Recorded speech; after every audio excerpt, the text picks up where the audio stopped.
What if you had a guide who could tell you how to bridge a gap between who you are today and who you're destined to be? What if each week you could hear a story of someone who has tried and succeeded, or perhaps tried and failed, but learned something in the process?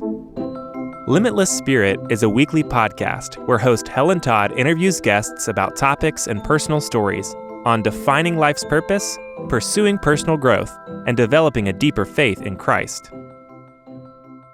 Months after, we found a massive grave. It was a mass grave of 260 people killed all at once. And they killed all of them. And that was my father, my uncle, and some of my relatives as well. We identified the clothes, and then later on, of course, we figured out it was our father. So, yeah, I could not believe that he's gone. And this is when the battle fighting God started. Welcome to this episode of the Limitless Spirit podcast. I'm your host, Helen Todd. This week's episode is part one of our two-episode conversation with Leonora Maloku, a former Muslim from Kosovo. Having lived in Kosovo her whole life, Leonora distinctly remembers the Kosovo War of 1998, which started when she was only 11 years old. The events of this war would drastically change Leonora's life. And when it ended in June of 1999, Leonora found herself in depths of despair and depression, and so her battle with God began. In this episode, you will learn about the war in Kosovo from the perspective of a young girl who had to hide in the woods with her mom and her sisters and later discovered a tragic loss of her father. But ultimately, this is a story of true hope with the most unexpected plot twists. Hello, Leonora. Welcome to the Limitless Spirit podcast. How are you today? Hello, good to be here. I'm doing fine. Thank you for the invitation. So you're joining me from Kosovo, and I have never been to Kosovo. My husband had the privilege of being there just a few weeks ago, but it's a tiny country. It's kind of a new country in a sense. So tell us some cool things about Kosovo that everybody should know. Yes, I've been I was born and raised in here, so I would say that Kosovo is the most beautiful country in Europe. Even though it's a very small country, it's one of the youngest European countries, newborn countries. Even though we recently celebrated the 23rd anniversary of our independence. Yes, it's mainly lived, our population is mainly Albanian, but we also have other nationalities, including the second majority, which are Serbian people, and also Egyptians and Roma and Turkish, Bosnian, and so. One thing that maybe I would like to emphasize for our country is that people are very welcoming. So we might be a very small country, a tiny country, somewhere in the corner of Europe, but whoever comes, at least everyone's feedback is that people are welcoming, people are hospitable, and also we have a delicious food. So it sounds extremely, extremely wonderful. Tell me one dish in Kosovo that is just specific to Kosovo where you can't find it anywhere else. One dish that we at least present to every guest, international guest that we have in here is flia. It's a special pie, which takes hours to make and few minutes to eat. So it's more like a, fellowship time. Whenever we want to have some fellowship around family members or guests, and so then we would prefer making flia somewhere outside, outdoor. And it's like layer after layer and layer after layer. Very simple to make, even though it takes a very long time. But the main idea of it is to be around people and have fellowship with people as you make that special pie. Is it sweet or savory? What kind of a filling does it have? It's salty. It's kind of a pie. Yes, yeah. Like meat and vegetables that go inside? Neither meat nor vegetables. So it only has you use flour, salt, water, and cream. nothing else. Oh, interesting. Sort of like a layered cake. Yes, and it has, I think, more than 30 layers. So that's why Mm. it takes time to be cooked. So, Flia, now that's on my list. When I come to visit Kosovo, I'm going to have to try that. And do you make it together as a family? Is it like a communal thing? Like in China, the whole family makes dumplings. And so is it a family thing to make Flia together? Yes, because it takes so much time. Families, they don't cook it very often, but especially when all the family members are together, then that's a special thing. And it's not about this dish, it's all about the fellowship together, The the time fellowship. they spend together around that special pot that you use to cook flia. Well, this sounds wonderful. So the main language in Kosovo is Albanian because the majority of the population are Albanians. Therefore, the main religion also in Kosovo is Islam. Is that Yes. correct? So you were born and raised there in a Muslim country. Tell me a little bit about your childhood, how you were growing up. Almost 96% of population, they're Muslims, and majority is Albanian. Then, as I said, we have other ethnicities living in here as well. There are two official languages in Kosovo, even though English is used very much as well, but still it's not an official one. But we have the first Albanian, and then second official is Serbian language as well. I have lived all these years in this Muslim environment, and oftentimes I like to compare like the time before the war and the time after the war. So we're speaking of the war of 1999 here in Kosovo. Before the war, people or families, they have mainly been like nominal Muslims, not really practicing religion very, very much compared to how they do it now, especially these last years is getting more and more religious country, and also radicalism is growing. I was born in here, and compared to my other family members, I would say that I was the devoted Muslim, the one who really wanted to practice religion, fast Ramadan every single year. In fact, I started fasting Ramadan when I was 6 years old, every year regularly, because to me it was very important to honor God, get to know God more, and also fulfill all those Islamic laws. So for years, I've been practicing Islam and just trying to be the devoted religious person. Now, when we're talking about the war, just in case some of our listeners are not familiar with that part of history, what was the war all about, and who was the war with? As many people might have heard and already or read from the history books that Kosovo and Albania in general, it has been under the Ottoman oppression for hundreds of years. And then later on, it was Serbia, which back then was a very big kingdom, came over these territories to fight against the Ottoman Empire. And this war was mainly a battle, a war, like Christianity against Islam or Islam against Christianity. So it was mainly a religious war.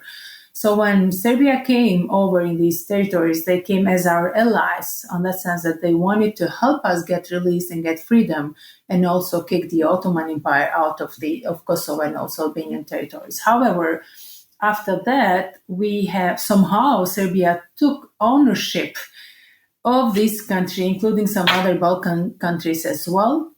And as you know, then later on it was established this Yugoslavia, including so many other Balkan countries in Kosovo as well. So we have been under the oppression of Serbia for years.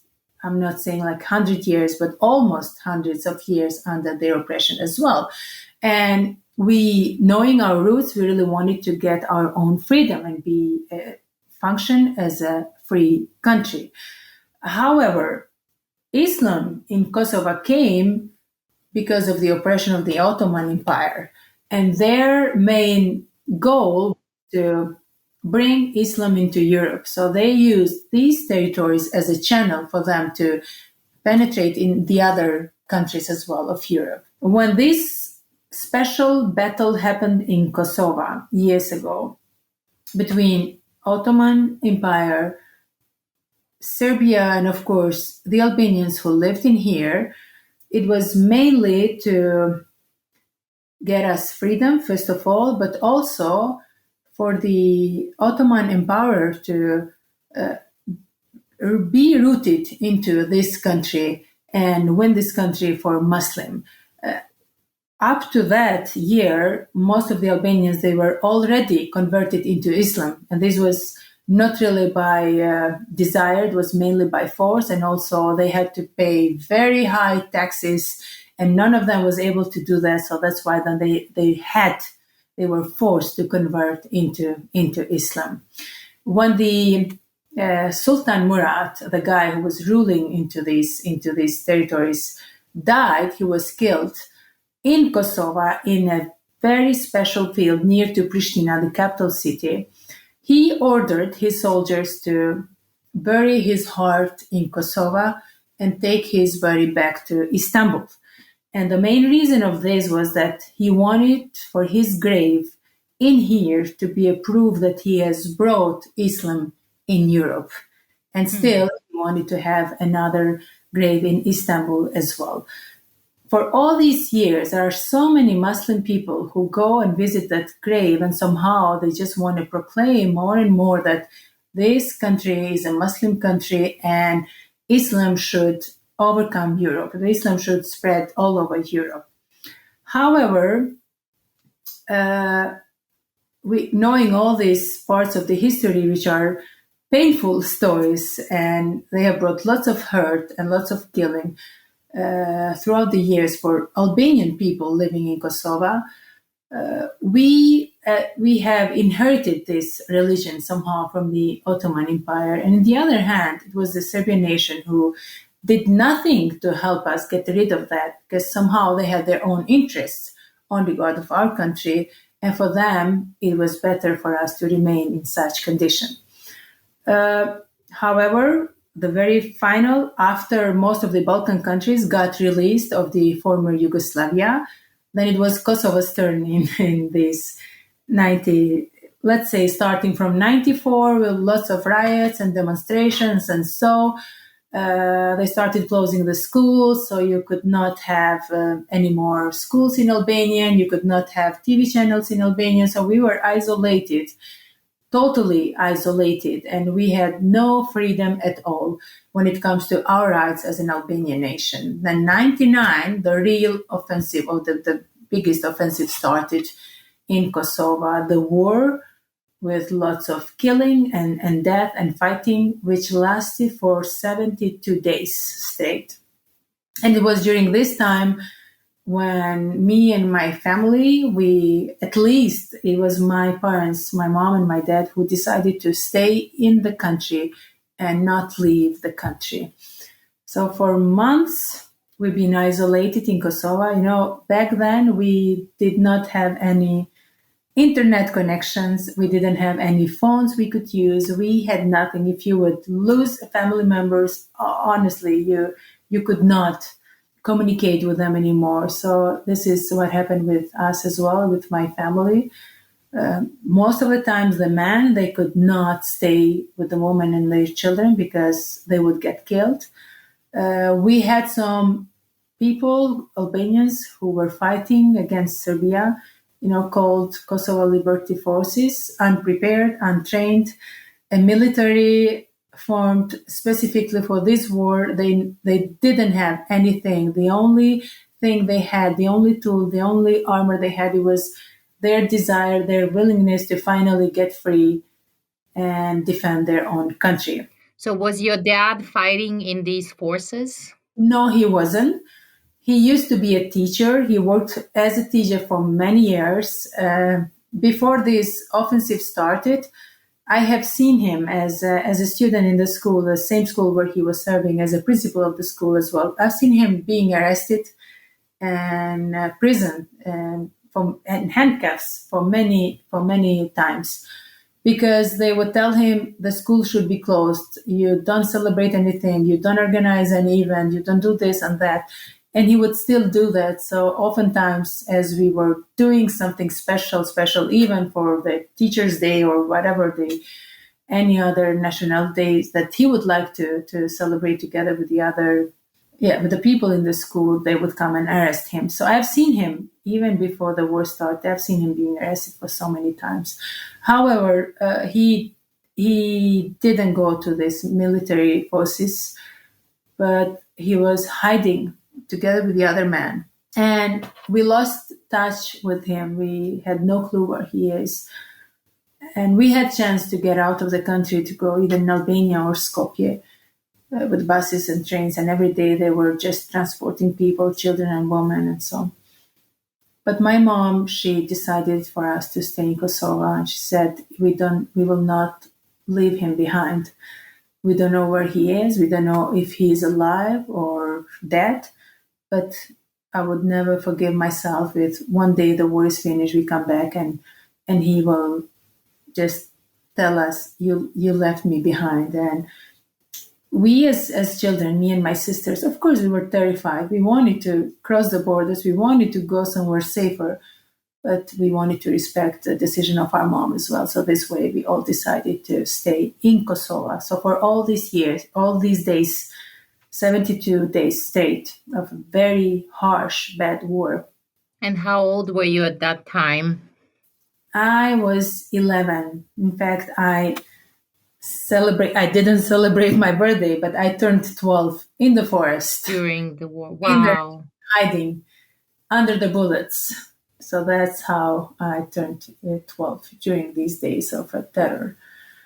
So yeah, it was a very hard time. A lot of trauma. Every day we had to survive. There was nothing to eat. The only thing we ate for days, it was some grain boiled in water. That was all we had. And I remember we were so hungry, crowds of people searching for food. And they would bring trucks, like Serbian military forces. They would bring trucks in our neighborhood with flour, and they would shout out, "Come out, we have bread for you." And then people are running as crazy for them to find a little bit of flour so they could cook some bread. And then, as people were running behind the truck, the Serbian soldiers, they would take the flour and just throw it in the air and make fun of us and tell us, yeah, catch it if you can. Catch the flower if you can. It was crazy. And then people starting to push one another. So for days, I think we were surviving. Every day we were like, okay, one more day we survived out of hunger. And one more day we survived of not being killed and so on.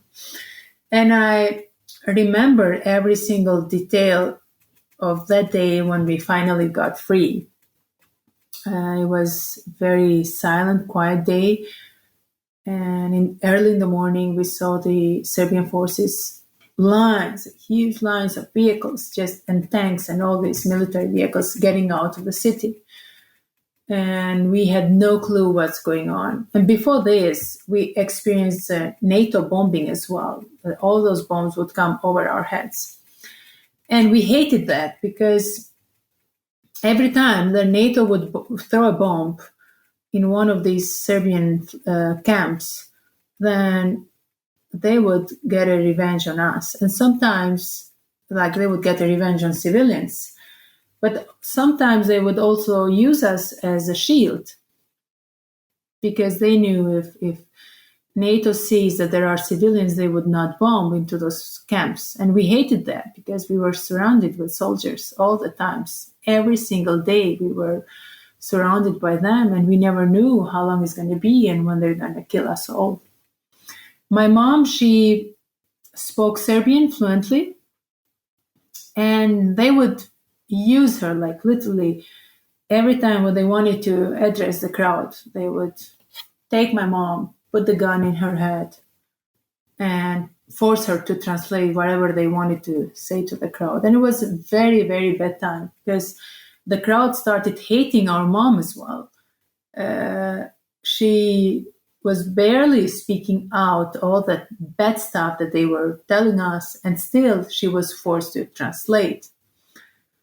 And everyone was like blaming her for doing that, but otherwise she would be killed, so there was no other alternative. Today, years after the war was finished, my mom, she has this trauma. She doesn't even want to hear any Serbian. It happened once years ago. I really wanted to start a Serbian language class because I wanted to learn Serbian, and it was her reacting very badly towards that idea. And I had to fight for days to convince her that it's a good thing. I really need to learn Serbian, but I also understood where the pain comes from. It's a trauma that she has never gone through or treated. And also God has healed me, and God needs to, for sure, she needs to experience Jesus in order to be able to get this freedom which goes beyond any physical or geographical border. However, that very same day, we saw some other forces coming in, and it was NATO. We didn't recognize them. They would bring it was the Canadian forces responsible for the territory, so they would bring the flag out. We didn't recognize at all what the flag is. And you were like, honestly, one left, the other came, and we don't even know who that is. Absolutely, exactly. So we were like, oh my goodness, they're back. So they were placed in the center of the city, and they saw no one was moving, no one was going out. They saw no reaction. So they brought the Canadian flag out, and no one reacted still. And later on, they brought the white flag up. And then we finally understood, oh, we're free, we're free. So people are running us crazy, rejoicing. I will never forget those 15 minutes of happiness. 15 minutes of, I can't even describe the excitement everyone was feeling, because for years we've been under oppression, and finally we were free. Finally we were able to go back to our homes. Finally we were able to go to school. Finally we were able to eat our favorite food and not be afraid what tomorrow will bring. And it was like, wow, it's like a very good dream, something that it cannot be real. And of course, after this, everyone was searching for their own people that were hiding in the forest, or people that were part of these Kosovo Liberty Forces and so. And we were like waiting and waiting and waiting and waiting for our dad, but he never came back. And we went back to our homes. There was no place where to live, neither was no roof over our heads. And for months, we were living like that. But still, we were free, something that we could enjoy for. But I remember those days seeing the other kids, my friends, playing outside, enjoying, happy. And I would blame God. I said, this is not fair, God. Everyone else has the right to be happy. But for me, it wasn't free. I had to give something in order to gain something. I had to give my father to gain this freedom. So I kept wrestling with God over this. Did you find out what happened to your dad? Yes, months after, we found a massive grave. It was a mass grave of 260 people killed all at once. And they killed all of them. And that was my father, my uncle, and some of my relatives as well. We identified the clothes, and then later on, of course, we figured out it was our father. So, yeah, I could not believe that he's gone.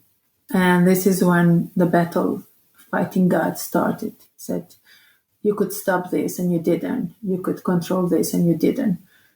If you're the Almighty God, then why didn't you do anything? Now, why should I live? There was no purpose. There was no reason, because it was something stuck into my mind that they can give me everything else, but if they cannot bring my father back, then there is no purpose for me to live.